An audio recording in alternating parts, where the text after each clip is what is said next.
Hey guys, it's Marin, and welcome to another What I Eat in a Day. So, as usual, this is another student What I Eat in a Day because this is my daily life. Like, I'm always packing my lunch to go, I'm always eating and then running off to class.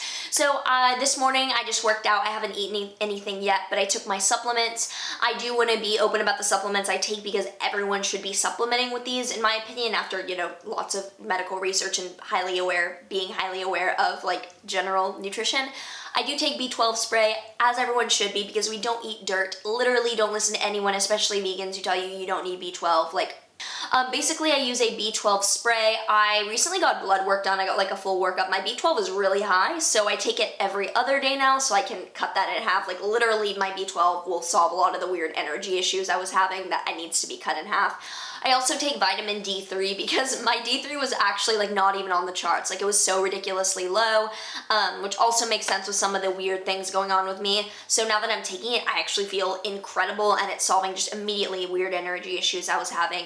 Everyone should be taking D3 basically in the winter, in my opinion, unless you're living in like fucking Hawaii, because it's cloudy as fuck here in New York. Like, we need our D3.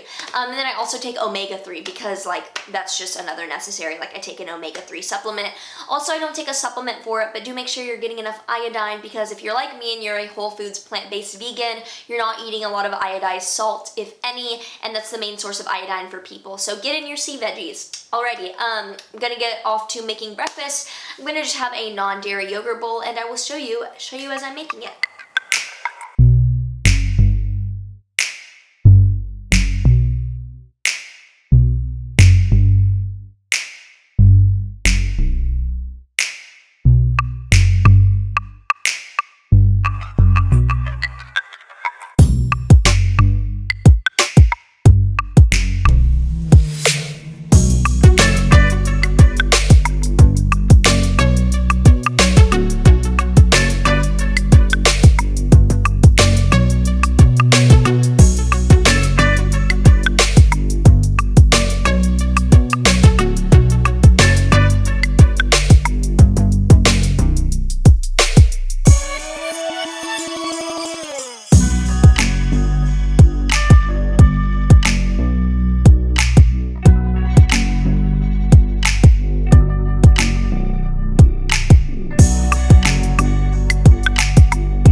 So for breakfast, you saw I had a little non-dairy yogurt bowl, and now I'm packing up my lunch for class. So in here I did my usuals, basically just swapping some things that I have on hand this week.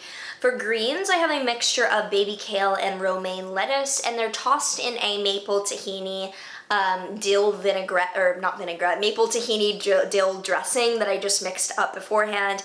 I also have some chopped Pink Lady apple from the farmer's market, the Union Square Farmer's Market. This is literally the best apple I've ever had. So good. The last of my black beans that I have for the week. And then I air fried some sweet potatoes. I steam and air fry them. I think the texture is really good. And then I topped it with some pickled cabbage, a little bit of basil, some sunflower seeds, and a sprinkle of black pepper and herb seasoning. So this is all going to get packed with me for class, and I will see you when I'm back for dinner. So, back from class, I had a really productive day. It was good. I got a lot of writing done. I edited my video on Jupiter and Capricorn, which I will link below if you want to find out about what that transit means for everyone.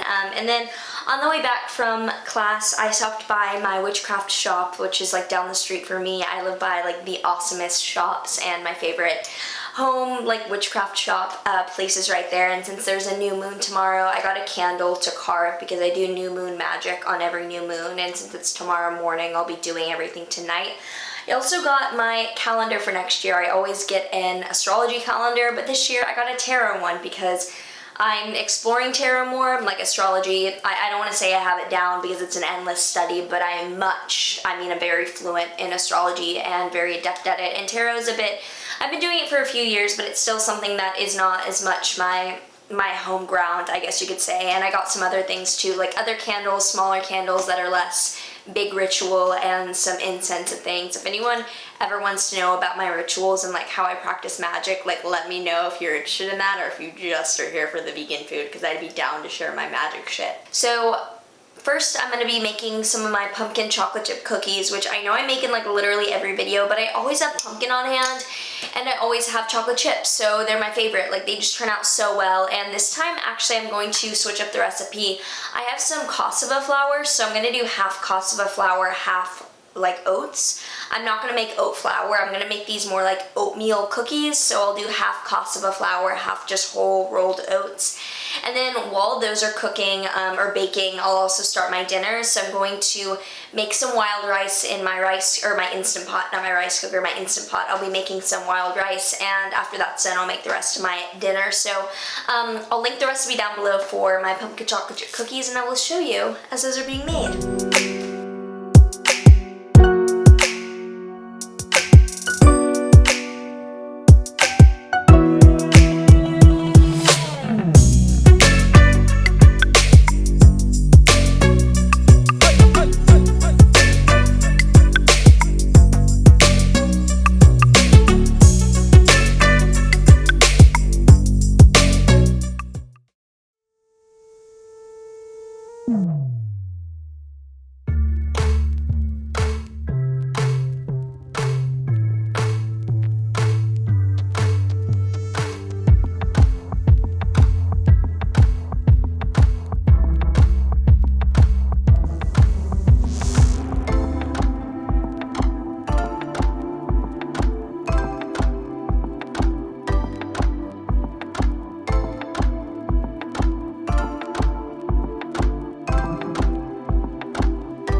So last thing I'm gonna have today is one of these pumpkin chocolate chip cookies, which came out so well. The texture is so good. And I'm gonna spread a little bit of almond butter on top. Or a lot, because this was the last of what I had left, so I wanted to use all of it. Sorry, I have almond butter that I took off the knife like all over my teeth. So that is the last of what I'm having today. I hope you liked this. I hope you found it enjoyable, enlightening to watch. If you did, let me know like what recipe suggestions or what you want to see from me. Totally up to hear from you. Watch my forecast, watch my other videos, and I will see you in the next video.